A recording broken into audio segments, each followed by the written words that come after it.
Hey guys, in today's video I am going to show you the best way to grow and care for the hibiscus. This is one of my hibiscus plant and you can see that it's blooming really very well.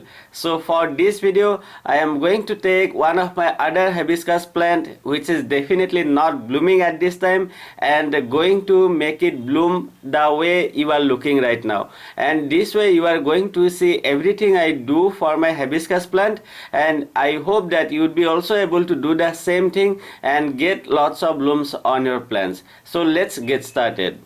The best thing about growing hibiscus is that, see, you would be able to get the blooms throughout the whole year. However, it also depends on the temperature. I mean, if the temperature doesn't go below 10 degrees Celsius in the winter season, that time you would be able to get the blooms in winter season as well. And please also note that I am talking about the hybrid variety. Hybrid variety blooms throughout the whole year for me, but the local variety doesn't bloom in the winter season. And like I said you, it actually depends on the temperature, and if it's favorable for the plant, then you can get the blooms in winter season on local variety as well. So this is the hibiscus plant that I am going to take for this video. I know that the health of the plant is not looking that great, and let me tell you that I got the plant last year itself and it did quite well, even though I grew the plant in just a 6 inch of container. Now this year I am going to give my plant a new home. I mean, I am going to repot my plant in 10 inch of container. So just after buying the plant from nursery, you can use either 8 inch or 10 inch of container. However, using a 8 inch of container would be much better, and you can use 10 inch of container the next year. I have also prepared my new potting soil mix, and for that I am taking 3 different components in equal part. One part is garden soil, next part is vermicompost. Instead of vermicompost you can also use compost cow dung powder, and the last part is coco peat. Instead of coco peat you can also use sand. Next, I am just going to take out the plant from the previous pot and then going to remove some of the soil. I mean some of the soil from the root ball. And this is the same thing you can do while repotting any kind of plant.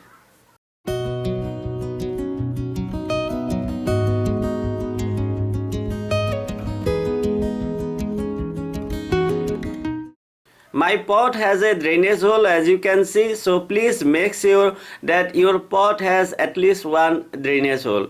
Next, I am going to keep some broken pieces of the clay pot on the drainage hole, and then now I am just filling the container. Placing the plant in the center, and then I am going to fill the container, I mean going to add more soil. While adding the soil, please press the soil very gently to get rid of the air pockets. You can also tamp the pot on the floor for the same purpose.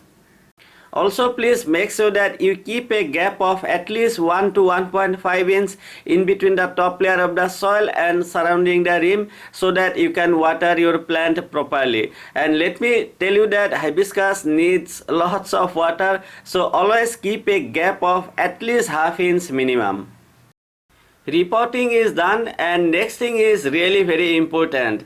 I am going to prune my plant a bit so that it grows bushier. However, let me tell you that if your plant is already blooming, then you really don't have to do the pruning at this time. You can do it once you see that your plant has already stopped blooming. I am going to do it at this time because I don't see any buds on my plants, and if I prune it at this time, it's definitely going to grow bushier, and as a result I am going to get lots of blooms. Next, I am just going to water it, and just after repotting, please water heavily, and normally you should water until and unless you don't see that water is coming out through the drainage hole. Alright, first part is done, and next I am going to keep the pot on terrace, and there it's going to get lots of direct sunlight.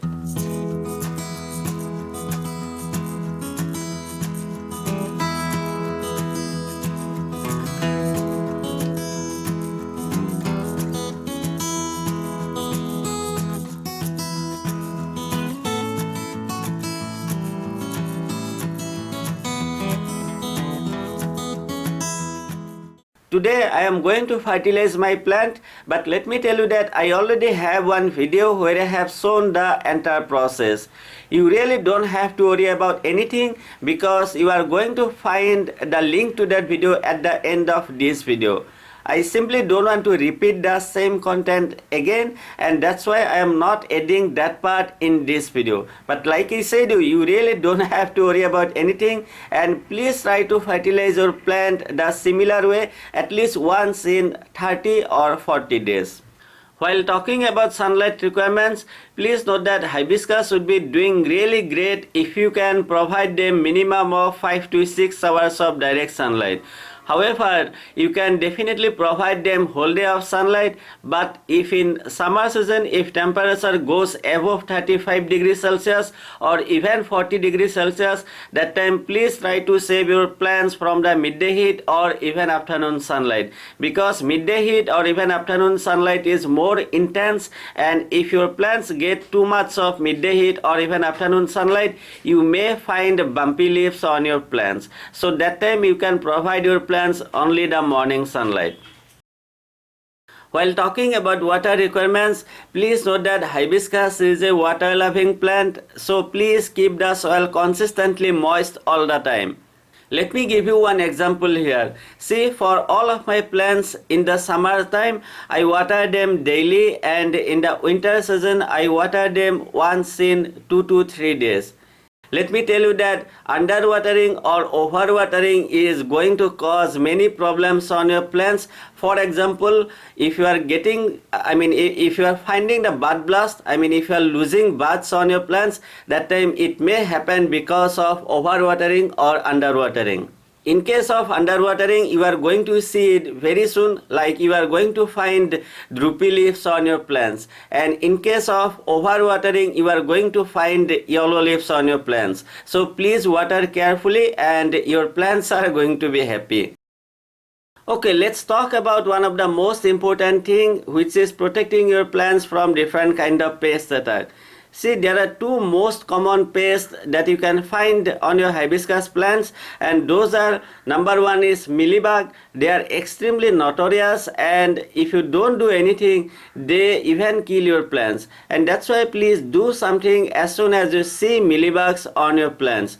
And the number two pest is aphids, and both pests are really very easy to get rid of. You can just use neem oil once in 7 to 10 days.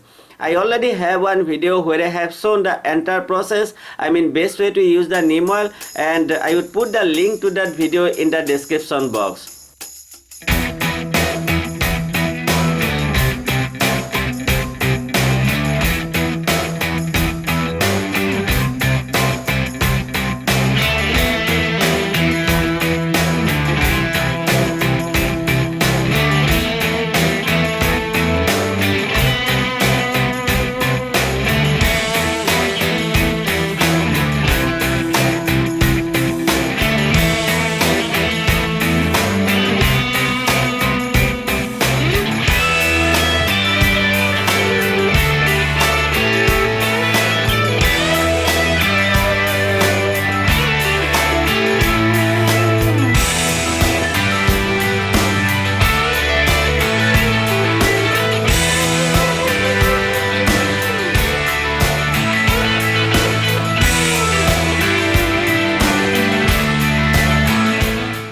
So guys, this is the result after 102 days, and you can see my plant is blooming really very well.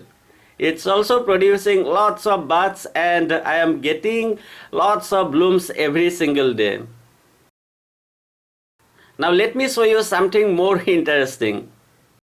So this is the result after this is the result after 294 days, and don't worry, I am going to show you the date, and I just recorded this clip today morning, and you can see that my plant is still blooming. However, I do have to agree that the size of the bloom is getting decreased, and it's because of the low temperature.